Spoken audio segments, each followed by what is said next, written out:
Hello बच्चों, कैसे हैं? Today's thought: arise, awake and do not stop until the goal is reached. बच्चों, आज हम एक न्यू चैप्टर पढ़ेंगे क्लास 6 साइंस का, चैप्टर नंबर 2। आई होप आपने चैप्टर नंबर 1 के पार्ट 1 और पार्ट 2 पढ़े होंगे और वो आपको समझ भी आएंगे। मैंने कहा था अगर आपको कोई भी डाउट्स होगा तो आप इनमें मुझे कमेंट सेक्शन में लिख के बताइए और मैं आपके डाउट्स उसी तरह से सॉल्व करूँगी और अच्छे से आप लोगों को, ताकि समझने में कोई दिक्कत ना हो। तो लेट्स स्टार्ट बच्चों। आज से हम चैप्टर 2 स्टार्ट करेंगे। The chapter name is component of foods. ठीक है, इन चैप्टर 1। अब बच्चों देखो, फूड आ गया है ना ऊपर, सबसे हेडिंग में ही आपने चैप्टर को समझना है। सबसे मेन चीज कंपोनेंट्स ऑफ फूड। हमने फूड के बारे में लास्ट चैप्टर में भी समझ आया था। एक्चुअली क्या होता है बच्चों, जब बुक बनती है तो वो एक इस तरीके से बनती है कि उसमें जब हम फर्स्ट चैप्टर पढ़ेंगे उसी से रिलेटेड सेकंड होगा, फिर उसको ही थोड़ा टॉपिक से रिलेटेड कुछ पोर्शन उसमें थर्ड चैप्टर में होगा। सो ये जो सारी चेन होती है ये कोरिलेटेड होती है एक दूसरे से। ठीक है, अब हमने देखो फूड्स के बारे में पढ़ा। अब यहाँ पे हम क्या पढ़ रहे हैं डिटेल में? Components of foods. कंपोनेंट्स होता है बच्चों कि जो फूड में जितने तरीके से फूड जिस तरीके से बना होता है उसमें क्या क्या चीज़ें होती हैं डली हुई। तो फूड की जो डिटेल बारे में जो बताया होता है उसको कहते हैं हम कंपोनेंट ऑफ फूड्स। ठीक है, अब हम इंग्रेडिएंट्स भी बोल सकते हैं उसको, जैसे कि फूड में क्या क्या, वो मैंने आपको बताया था किससे मिलके बना होता है। कोई भी डिश हम जो बनाते हैं वो सिंपल 2-3 चीज़ों को मिक्स करके फिर बनाते हैं। ठीक है, तो let's start. In chapter 1 we made list of the food items that we eat. We also identify food items eaten in different parts of India and market these on its map. अब आपको सबसे पहले ये बता रहे हैं कि chapter 1 में हमने क्या किया था। हमने लिस्ट बनाई थी, वो जो टेबल्स थे उसमें हमने लिस्ट बनाई थी कि जो फूड आइटम्स हैं जो जो हम खाते हैं वो किससे मिलके बनी होती है। उसको बनाने में हम क्या क्या इंग्रेडिएंट्स, एक वर्ड था वहाँ पे इंग्रेडिएंट्स, वो हम यूज़ करते हैं।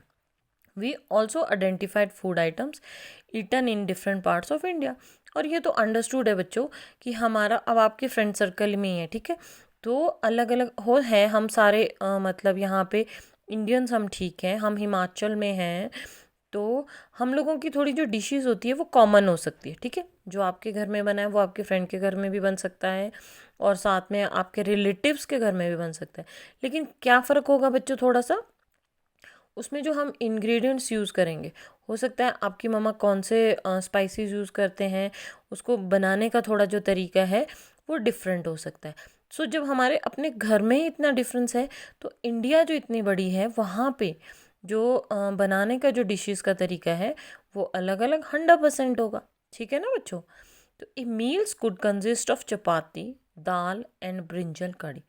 मील्स में मतलब आप खाने में क्या कर रहे हैं? चपाती है, दाल है और ब्रिंजल कड़ी। अब चपाती भी बच्चों देखो ना, सिंपल गेहूं की चपाती भी होती है, एक मक्की का आटा होता है, आप सबको पता होगा, मम्मा से भी पूछना। एक वो भी होता है, उसकी भी बनती है। ठीक है, गेहूं के आटे की भी बनती है। एक मल्टीग्रेन आटा होता है। तो बहुत बहुत सी चीज़ें होती है।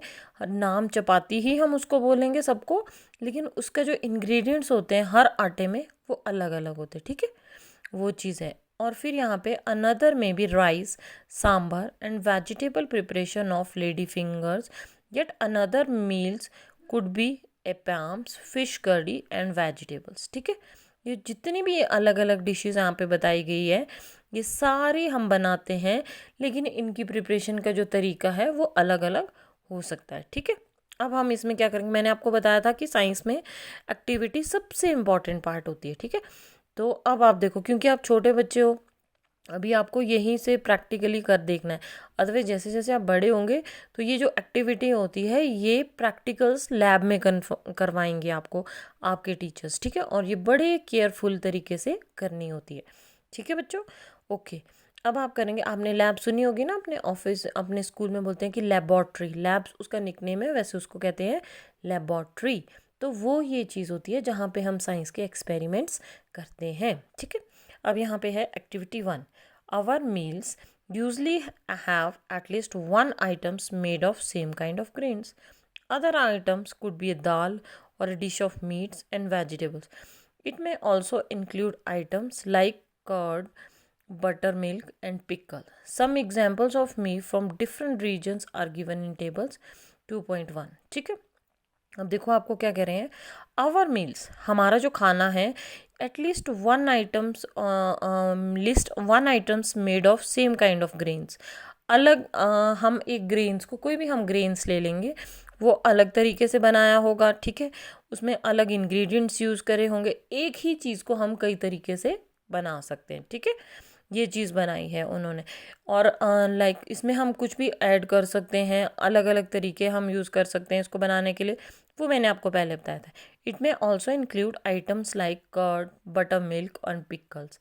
ठीक है, some examples of meals from different regions are given in 2.1। ये टेबल पे बताया होगा, अलग अलग डिस्ट्रिक्ट्स का, अलग अलग स्टेट्स का बताया होता है। उनकी हर एक की मैंने आपको बताया था कि इंडिया में इतने सारे कंट्रीज़ हैं, सब जगहों का अपनी अपनी डिश और अपनी अपनी रेसिपी होती है बनाने की, और फेमस आइटम्स अपनी अपनी जगह की अलग अलग होती है। ठीक है ना। Select food items you depict on the map in chapter 1। आपने वहाँ पे जो चैप्टर 1 में आप देखोगे कि जिस तरीके की भी हमने अलग अलग जगह की हमने डिशेस बनाई थी, हिमाचल की डिशेस होती हैं अपनी। ठीक है, हम अगर हम अपर बेल्ट में जाते हैं तो वहाँ की फेमस डिश होती है सिड्डू, होती है ना, आप सबने खाई होगी जो अपर बेल्ट से।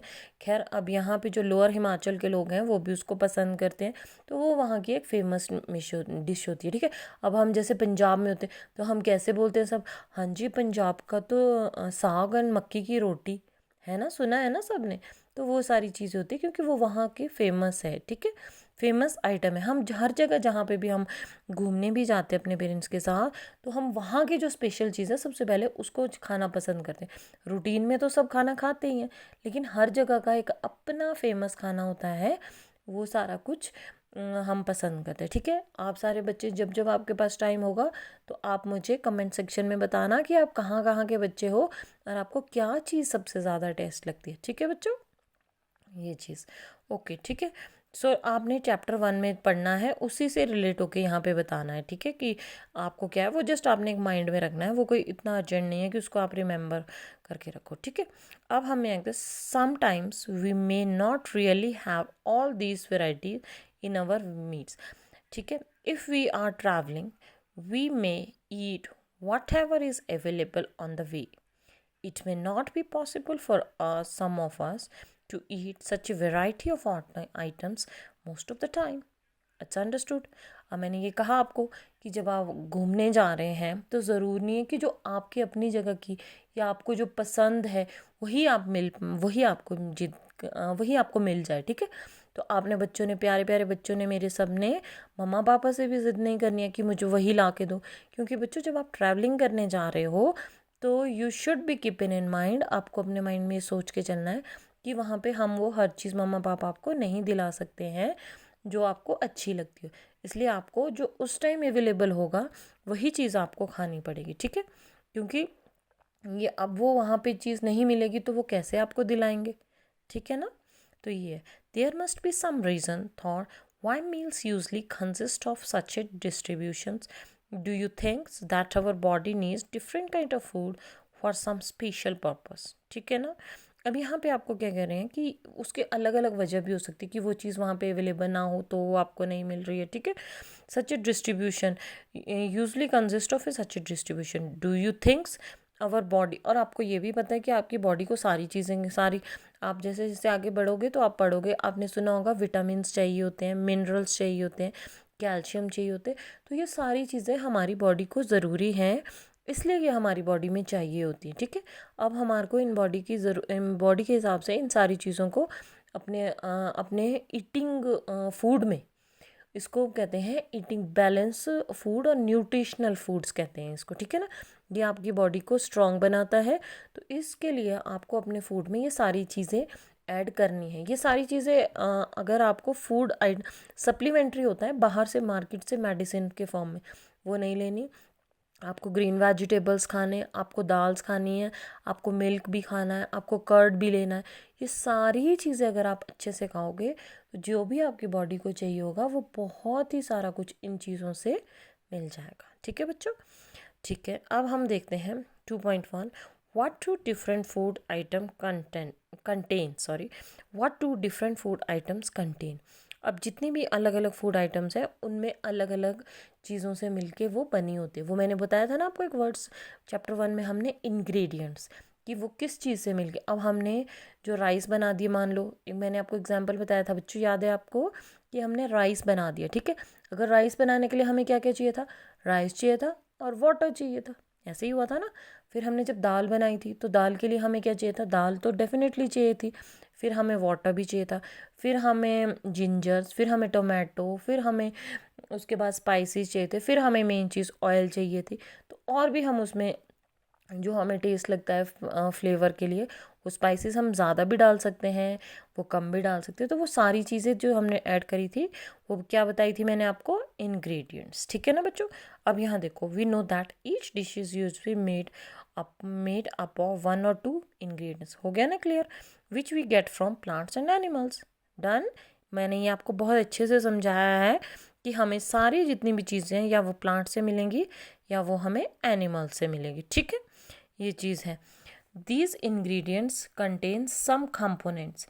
ये जो इंग्रेडिएंट्स हैं ये कंटेन करती हैं कुछ कंपोनेंट्स के that are needed by our bodies.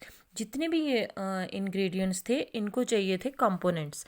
ये कंपोनेंट्स होते हैं जो हमारी बॉडी को चाहिए होते हैं न्यूट्रिशनल बैलेंस रखने के लिए। ठीक है, जो हमारी बॉडी को मस्ट चाहिए होते हैं।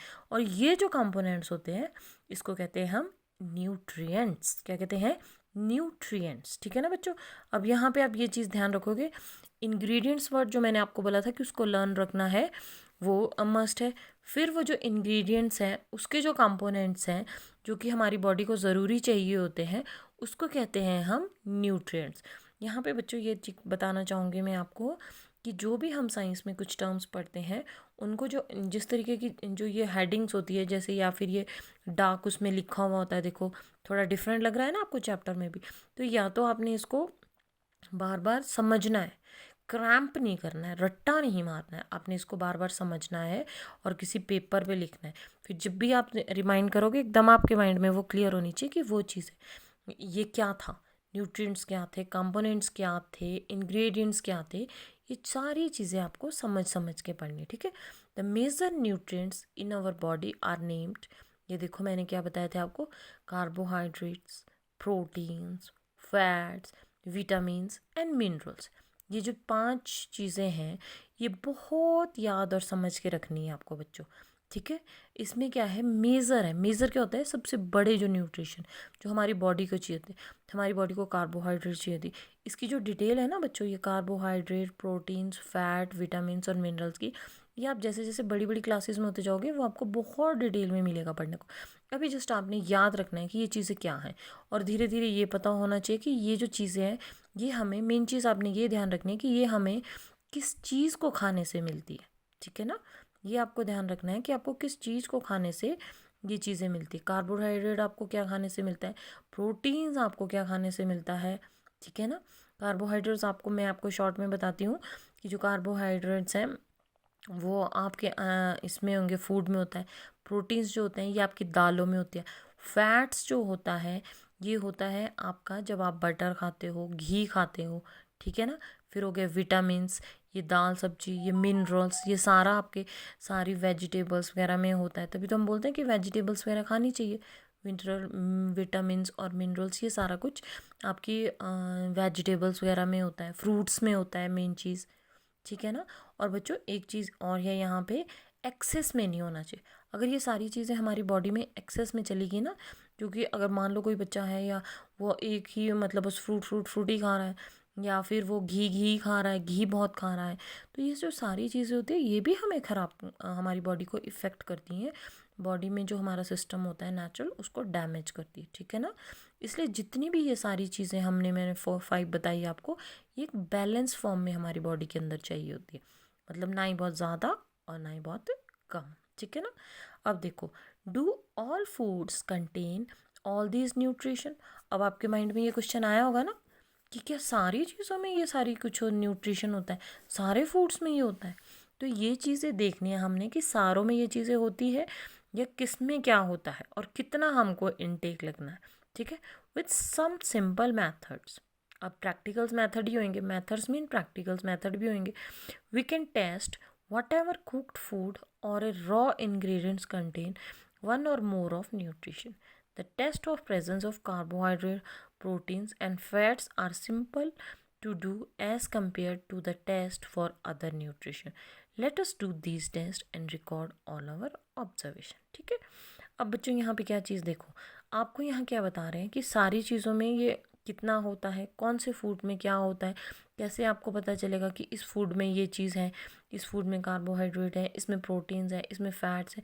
तो ये चीज़ कैसे पता चलेंगे आपको, इस सारे को टेस्ट, इन सारी चीज़ों को फाइंड आउट करने के लिए हम टेस्ट करेंगे। ठीक है, टेस्ट क्या, वो सिंपल टेस्ट होते हैं, वो हम लैब में भी कर सकते हैं और मम्मा और पापा के साथ हम उसको, अगर हमारे पास सारी चीज़ें अवेलेबल है तो हम घर पे भी कर सकते हैं उसको। ठीक है, कुछ एक टेस्ट तो इतने होंगे जो आपको जब मैं बताऊंगी तो आपको भी समझ आ जाएगा, ओ हम ये तो हमें भी आता है करना।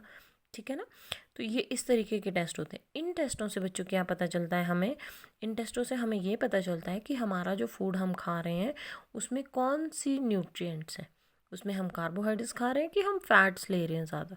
ये सारी जो चीज़ें हैं ये हमें ट्रेस आउट होंगी जब हम छोटे छोटे एक्सपेरिमेंट्स हैं उनको करेंगे। और वो जो एक्सपेरिमेंट्स है वो सबके मम्मा पापा या पेरेंट्स के साथ मिलके हम घर पे भी कर सकते हैं। ठीक है ना, अब ये वाला चीज़ यहाँ तक जो हमने देख लिया है, इतना हमने आज देख लिया है कि यहाँ तक। अब टर्न नेक्स्ट में हम, नेक्स्ट वीडियो में मैं आपको ये बताऊंगी कि कैसे कैसे हम कार्बोहाइड्रेट टेस्ट फाइंड आउट कर रहे हैं, कैसे हम फैट टेस्ट कर रहे हैं और किस तरीके से हम प्रोटीन्स का टेस्ट कर रहे हैं। ठीक है ना, तो प्यारे बच्चों आज के लिए इतना ही काफ़ी है कि अब आपने ये देखना है, सबसे पहले हेडिंग में समझना है कि कंपोनेंट्स ऑफ फूड क्या है, फूड्स किस किस चीज़ों से और कैसे कैसे बना है। हर एक जगह का अपना एक फूड आइटम्स होता है और जब भी हमें मम्मा पापा के साथ ट्रैवलिंग करनी है हमें किसी भी फूड के लिए ज़िद नहीं करनी है, क्योंकि मम्मा पापा वही अवेलेबल करवा सकते हैं जो वहाँ पे मिल सकता है। ठीक है, और दूसरा ये जो एक चार्ट है ये मैंने आपको इसलिए नहीं बताया क्योंकि चार्ट के बारे में मैं सिंपल ये बताना चाहूँगी कि ये सिंपल आपकी एक एक्टिविटी है। ठीक है, अगर आपको इन एक्टिविटीज़ में कोई प्रॉब्लम्स होती है तो आप मुझे कमेंट सेक्शन में बच्चों लिख के बताना कि क्या आपको इसमें पूछना है, फिर मैं आपको बताऊंगी। इसमें सिंपल ये है कि आप अगर किसी यहाँ पे आपकी अपनी मर्ज़ी है कि आप कौन कौन सी स्टेट्स के नाम बताओगे और उनके स्टेट्स के नाम के हिसाब से वहाँ पे क्या आइटम्स मिलती है और वो जो आइटम्स मिलती है वो कहाँ से, और उसके इंग्रेडिएंट्स ये होते हैं ना इंग्रेडिएंट्स, कि वो किस किस से मिलकर बनी होती है। ठीक है, सो आई होप बच्चों आज की वीडियो आपको पसंद आई होगी। सो अपना ध्यान रखिए, खुश रहिए, हैप्पी रहिए और अच्छे से पढ़ाई करिए। Take care, good night. Okay बच्चों।